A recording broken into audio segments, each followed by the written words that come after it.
नेहा आज चपात्या बनव। नाही, आज चीज गार्लिक नान बनणार।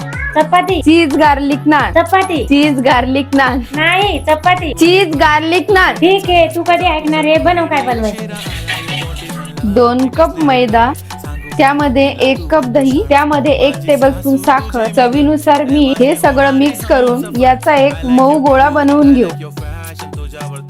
त्यामध्ये 1 टेबलस्पून तेल घालून असं चांगलं मळून घ्यायचंय त्याला। याला 30 मिनिटापर्यंत झाकून ठेवू। या पॅन मध्ये बटर टाकून त्यामध्ये लसण रोस्ट करून घेऊ। यामधला एक गोळा काढून असं मस्त लाटून घेऊ। यावर रोस्ट केलेला गार्लिक आणि चीज टाकू।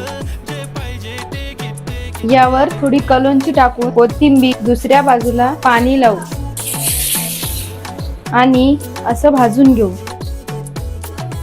ओ आई, हे घ्या चपाती करता कधी हे पण खाऊन बघत जा। ठीक आहे, बघते। सांगा कसं झालं। छान झाली ग।